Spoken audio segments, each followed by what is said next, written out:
Hola, ¿qué tal? Aquí estamos con Raúl Privat. Bueno, Raúl, ¿puedes contarnos un poquito acerca de tu experiencia? Claro, bueno, mi nombre es Raúl Privat, yo soy administrador de negocios internacionales y tengo aproximadamente unos 15, 16 años de experiencia en el tema de comercio exterior, de una manera mayoritaria en temas de logística y aduanas, ¿no? Yo trabajé muchos años en una compañía que es una red logística a nivel mundial que se llama Skynet Worldwide Express, donde hice mi mayor línea de carrera y bueno, luego de haber aprendido mucho, fundé mi compañía que se llama Comercia y somos más que un operador logístico. El concepto con el que nosotros utilizamos es de ser facilitadores logísticos, porque en realidad tratamos de facilitarle a las empresas lo necesario, porque en realidad la misión del exportador es vender, no andar estresado por su embarque. Igual la misión del importador es poder colocar el producto localmente, no estar estresado por el embarque. Entonces tratamos de ser un facilitador de ese tipo de acciones, ¿no? Con esta compañía tenemos en el mercado 2 años y medio atendiendo empresas tanto transnacionales como también locales y también como proveedores del Estado, algunas entidades del Estado también, ¿no? Muy bien. Bueno, nos hemos acercado aquí a tu oficina y más bien gracias por permitirnos estar en este momento. El tema de que queremos realizarte la entrevista se acerca mayormente a las modificaciones con respecto a la Ley General de Aduanas. Con el decreto legislativo 1433. Claro. Entonces queremos hacer unas 10 preguntas. Excelente. Empezamos por la primera pregunta, en donde, según el artículo 185, en donde se habla acerca del mandato para despachar, queremos saber cuáles son los tipos de mandato electrónico que se otorga y cuáles son los casos de rectificación.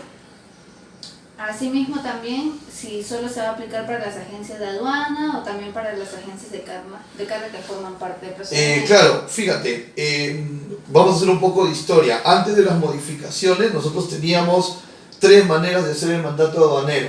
Una era cuando el cliente o el importador endosaba el documento de transporte.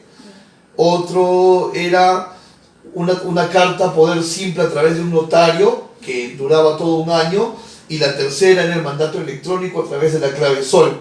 Entonces, con las modificaciones de la ley, ahora en el reglamento nos dice que el mandato electrónico ahora es obligatorio. O sea, el tema del endose del documento de transporte queda fuera, el tema de una carta poder simple notarial también queda fuera, y solamente queda el mandato electrónico. Y ese mandato electrónico el empresario lo hace a través de la clave SOL, inscribe el RUC de la agencia de aduana con la que va a trabajar y lo puede facultar o por un determinado despacho, colocando el número de documento de transporte de ese despacho, o por un periodo. Periodo puede ser 1 mes, 2 meses, 3 meses, 1 año. Y también lo autoriza por régimen y por jurisdicción. O sea, yo puedo darle un mandato electrónico a la agencia de aduana A solamente para temas de la aduana aérea y de los regímenes de exportación y de reimportación. Y puedo usar la agencia de aduana B para facultarla solo a Marítima del Callao y el régimen de importación para el consumo. Y puedo usar una tercera agencia para una jurisdicción de repente en Paita, etc. O sea, puedo segmentar. Como también puedo darle el mandato en su cabalidad a una sola agencia también, ¿no? Ahora, siguiendo con la línea de tu pregunta, el mandato solamente es para agencias de aduana. Las agencias de carga, que son el intermediario del transporte, no necesitas hacerles un mandato. Solo las agencias de aduana, y se puede hacer por despacho o por periodo, ¿no? Y es obligatorio, ojo, solamente para los regímenes de exportación y de importación. Para los demás regímenes no hay una obligatoriedad del mandato, ¿no?, electrónico aún. Pero bueno, la idea para hacerlo más práctico es utilizar el mandato y aplicarlo en todos los regímenes aduaneros, ¿no? Esa es la idea. Y además, para terminar, por ejemplo, es también, voy a abrir comillas para esto, editable. O sea, yo a la agencia de aduana ACME le doy 4 meses de periodo, pero al primer mes no estoy contento con el servicio de ACME, entro a la clave sol y lo saco. Así es. Bueno, la segunda pregunta es respecto al artículo 131, en donde como plan piloto se obliga que todos los despachos a partir de abril deben ser realizados bajo modalidad de anticipado. Sin embargo, si llega una importación y se trabaja de manera excepcional hasta marzo, ¿es aceptada por la aduana o vendría a ser causante de alguna sanción o multa? Ok, el término correcto es despacho diferido, o sea, hay despacho anticipado, diferido y urgente. Sacamos el urgente del tema y hablamos del anticipado y del diferido. Entonces, en este caso, ¿qué sucede? Con las modificaciones, el decreto legislativo 1433 de la ley y el decreto supremo 367 del reglamento, para este año ya se vuelve obligatorio numerar anticipado, o sea, declarar antes que llegue el embarque. Pero el artículo 62A del reglamento, de las modificaciones del reglamento, da una serie de excepciones, o sea, que es obligatorio el despacho anticipado, excepto, ¿no? Y las dos principales que voy a enumerarles porque hay muchas, pero las principales son: uno, cuando tu despacho de importación es menor a $2.000 FOB, o sea, menor o igual a $2.000 FOB, no estás obligado a ser anticipado. Puedes ser diferido, o sea, numerar luego del arribo de la carga. Y si tu mercancía es restringida, ¿qué significa restringida? Que necesita permisos del MTC, de SENASA, de DIGESA, de IGEMIL, etc., tampoco estás obligado a hacer el anticipado. ¿Ok? Ahora, como tú dices es correcto, hasta el 31 de marzo esta obligatoriedad del anticipado no vale. Es decir, de aquí al 31 de marzo todos podemos elegir sin excepción anticipado o diferido. Pero al 1 de abril, excepto este tema de $2.000 hacia abajo o de restricciones, excepto eso, siempre vas a tener que numerar anticipado. No sé si me expliqué con el tema. Entonces, ese es el tema. Ahora, si me permites hacer un comentario, a mí me parece de que obligar a todos los importadores a hacer despacho anticipado no es correcto, porque sucede que hay muchos importadores, digamos, principiantes, en el mejor sentido de la palabra principiantes, que a veces también son muy autodidactas y hacen todas sus cosas solos, o sea, se mandan a coordinar con el proveedor, a pagarle, el proveedor les vende con todo y flete y demás, y resulta que luego no monitorean el embarque, y luego recién se enteran que la mercancía ya llegó. Y entonces van a tener que pagar una multa por no numerar anticipado, producto de, digamos, su poca experticia. Y yo pienso que eso no debería de darse. Porque pienso que la aduana, al obligar el tema anticipado, mira mucho a la empresa grande y no a la empresa pequeña. Porque, por ejemplo, o sea, mira, yo puedo numerar anticipado, pero de repente mi mercancía viene en 2 embarques aéreos parciales, porque el avión no pudo conectar todo el embarque completo. Entonces aquí llegan una parte un día, una parte al día siguiente. Ya numeré anticipado, igual tengo que corregir y hacer una nueva de mercancías vigentes y demás. ¿Dónde está el ahorro del tiempo? Número anticipado, la mercancía es consolidada y el almacén y el consolidador se demoran en desconsolidar, claro, en emitir el volante. ¿Dónde optimizo el tiempo? Claro. O sea, me parece que esa parte ve mucho a la operación grande y no a la operación pequeña. Solamente un comentario, ¿no? La tercera pregunta es sobre el artículo 103, en donde nos dice qué ocurre si la autoridad aduanera en una acción de control extraordinario encuentra una mercancía que no está manifestada. Ya, perfecto. Primero vamos a definir qué es acción de control extraordinario. Acción de control extraordinario, lo dice la ley en su artículo 2, son acciones que la autoridad aduanera puede hacer antes, durante o después del embarque. Entonces, y que no operan de manera formal, también lo dice la definición. ¿Qué significa esto? Que yo puedo pasar, por ejemplo, por un aforo físico sin necesidad que salga el canal rojo. ¿Y cómo es eso? Porque yo, sin siquiera haber numerado la mercancía, la administración aduanera puede decir, esta carga la vamos a inmovilizar y hay que pasar una inspección. Pero todavía no le he declarado. Sí, pero acuérdate que yo puedo fiscalizarte antes, durante o después, en cualquier momento, a cualquier hora. No opera de manera formal, dice el concepto. Entonces, si la mercancía no está declarada, va a pasar a comiso o a reembarque. Si no está manifestada según el artículo 103 y tampoco está en la DUA, o sea, la omisión es en el manifiesto y también es en la DAN o DUA, entonces hay comiso. Pero si la omisión es solo en el manifiesto, más no en la DAN, se puede rectificar. En la cuarta pregunta, acerca del artículo 61, dice, esta modificatoria señala que son 30 días calendario para realizar la exportación. ¿Qué ocurre si se efectúa la embarcación pasada la fecha límite? Ok, exportación. Sucede lo siguiente, ¿no? Tú numeras tu provisional 40 y tú desde esa numeración tienes 30 días para embarcar la mercancía. ¿Por qué razón? Porque una declaración aduanera queda sin efecto, se legaja a los 30 días. Entonces, si yo en 30 días luego de numerada no he embarcado, tengo que volver a hacer una nueva declaración.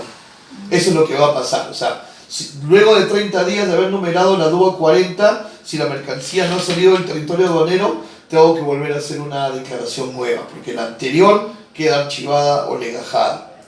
En términos prácticos, esto, por ejemplo, podría suceder en el marítimo. En el aéreo no, porque si pierdes un vuelo, hay un vuelo el día siguiente o en los 2 días. O de repente si es un vuelo carguero el tercer o cuarto día. Pero, por ejemplo, si son naves, o sea, ya vamos al marítimo, que son quincenales, y te pierdes la primera, y la segunda nunca llega porque no pasó por el Callao, porque vino con sobrepeso, tuvo una incidencia, ya se te fueron los 30 días. O sea, esto es algo que en el marítimo podría pasar. Okay. En la quinta pregunta, acerca del artículo 15, nos habla acerca de las definiciones del operador de comercio exterior, que debe ser autorizada por la Administración Aduanera. ¿Existe algún documento que acredite que es autorizada por SUNAT? Y en caso de no tener este documento, ¿hay alguna sanción? Ok, el artículo 15 de esta ley, quiero volver de nuevo al pasado para comparar. En el artículo 15 de la Ley General de Aduanas anterior, en la 1053, decía que operador de comercio exterior podía ser cualquiera que participe. Y la palabra cualquiera está ahí literal, ¿eh? Y ahora en las modificatorias ya lo han mapeado para decir que son las únicas, como dice tu pregunta, autorizadas por la aduana. Y luego en el artículo 19 te da la lista, o sea, entre comillas, con nombre y apellido de quienes son operadores. Y todos esos operadores deben de tener un código que les brinda la aduana, para lo cual tienen que hacer una serie de trámites, y algunos de ellos, los que están ligados al transporte, tipo agente de carga, tipo almacén, tipo courier, no solo un código antiaduana, sino también permisos del MTC, y ambos permisos con vigencia. Y obviamente si un operador, valga la redundancia, opera sin ese código, va a ser sancionado definitivamente. Pero en la práctica va a ser muy difícil, porque si soy agente de aduana y tengo código, puedo tener mi software interconectado a aduanas. Si soy una agencia que no tiene código, ¿cómo podría tener el software? Entonces, en realidad, ya el mismo desarrollo de las herramientas hace en la práctica poco probable que un agente no acreditado pueda fungir como tal, ¿no? Okay. En el artículo 84 nos menciona acerca de los beneficios a la exportación.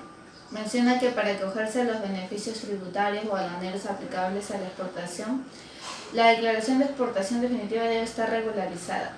Aquí, ¿qué pasaría con el RAU? Claro, el artículo 84 nos dice que para poder cobrar beneficios de la exportación tiene que estar regularizada la propia exportación, es decir, de 40 a 41.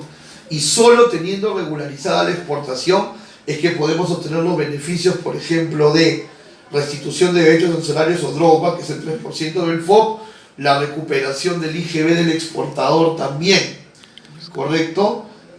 O de repente también el certificado de reposición de mercancías en franquicia arancelaria. Entonces, esos beneficios solo con la regularización. Si no está regularizado, no puedo ni cobrar drawback, ni recuperar IGB, ni recibir certificado de reposición. Por eso es que las empresas exportadoras presionan a sus agentes para que regularicen lo más rápido para poder obviamente procesar su tema de drawback. Y como el drawback ahora es electrónico, entonces muchas de las aprobaciones de drawback salen en el momento que lo haces, pero tienes que tener la regularización, ¿no? Okay. La pregunta número 7. Si soy importador y tengo mi almacén temporal con el que ya he negociado tarifas y la naviera tiene otro depósito donde envía los contenedores, ¿cuánto me cobraría una naviera por redireccionar mi carga? Ok, a ver, esto funciona en la práctica y en el 95% de los casos cuando tú importas contenedores exclusivos. Porque en consolidado es más engorroso. Normalmente estas figuras cuando tú eres un importador de contenedores exclusivos. Entonces tú ya has averiguado que la naviera trabaja con el almacén X. Pero el almacén X es muy costoso en manipuleos, en almacenaje y demás. Y tú has averiguado el almacén Z. Y el almacén Z tiene buenas tarifas. Entonces, normalmente unos 3 o 4 días antes del arribo de la carga a destino, tú le dices al agente marítimo de la naviera, voy a redireccionar mi carga. Yo sé que esto por convenio va a llegar al almacén X, por convenio de la naviera con el almacén X. Pero lo quiero redireccionar al almacén Y, o Z, perdón, al almacén Z. Entonces se lo dices unos 3 o 4 días de anticipación de normalmente la condición que te ponen y ellos simplemente te aprueban el redireccionamiento. La naviera ni el almacén X que tiene trato con la naviera no te cobran nada. El que te cobra los gastos ya va a ser Z, ¿no? Pero tú obviamente has redireccionado a Z porque ya tienes, como dice tu pregunta, tarifas negociadas. Pero el redireccionamiento en sí no tiene costo. Pero tienes que tener en claro porque cada naviera tiene sus días de anticipación diferentes. Hay navieras que te pueden decir tienes que avisarme 3 días antes de la llegada de la carga. Otras que por política te pueden decir 5 días. Entonces tú tienes que estar atento. Porque una vez que ellos ya venció su plazo, no vas a poder redireccionar. Y probablemente has presupuestado con Z y vas a tener que terminar pagando lo de X. Hay que tener cuidado con eso. Las fechas. Ahora, ¿los almacenes les pagan comisiones a las navieras para que les envíen sus contenedores? En realidad hay una especie de alianza estratégica. O sea, las navieras necesitan un recinto donde descargar y depositar sus contenedores. Y los almacenes necesitan de navieras que les puedan dar sus contenedores para poderlos depositar. Entonces hay alianza estratégica entre navieras y depósitos temporales. O sea, cada naviera tiene una alianza con un depósito temporal, así como cada aerolínea también lo tiene. Entonces ya por default, por defecto, los contenedores descargan en ese depósito temporal, ¿no? Porque tienen convenios previamente. Lo que no quita que se puede, como en la pregunta anterior, redireccionar a otro lugar, ¿no? Ya. O sea, más que comisiones tienen una alianza estratégica ahí, ¿no? Sí. La última pregunta. En la importación para el consumo, el plazo para hacer la declaración es normalmente de 15 días después del arribo de la mercancía. Claro. Si se hace la declaración de la mercancía dentro de los 15 días del despacho diferido, pero faltan regularizar documentos, ¿cuántos días de plazo hay para regularizar esta dicha declaración? Ya, la regularización de la importación sucede en el despacho anticipado, no en el diferido. Ya. ¿Por qué? Porque obviamente la aduana entiende que en el anticipado, como numeras antes de que llegue, puede que haya información que no tengas exacta, ¿no? No sé, pues te pongo un caso práctico. Tú dices que son 10 bultos, pero de repente la aerolínea tuvo que convertir los 10 bultos en 12 bultos por un tema de acomodo. Entonces tú dices 10, llegan 12. Cosas que se pueden regularizar luego del levante en el anticipado. Pero en el diferido no, porque en el diferido tú estás de alguna manera declarando con conocimiento de causa. La mercancía ya llegó, ya hay un volante de despacho, ya está toda la data, ¿no? Pero lo que sí puedes hacer es rectificar datos post-levante, ¿no? Ya. Pero datos, digamos, sobre mercancía declarada. No te puedes rectificar diciendo, oye, dije que eran televisores y son radios.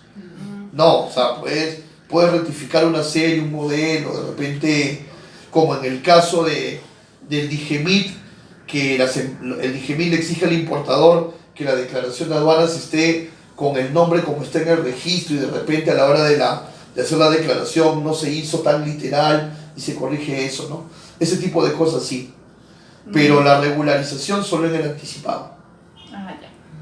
Bueno, esas han sido todas las preguntas, Raúl. Muchísimas gracias por el A tiempo que ustedes. nos has brindado y contarnos acerca de tu experiencia que nos ha servido muchísimo en ser perseverantes, lanzarnos con todo. Así es, esa es la Muchas idea. gracias y bueno, eso es todo, chicos. Muchas gracias.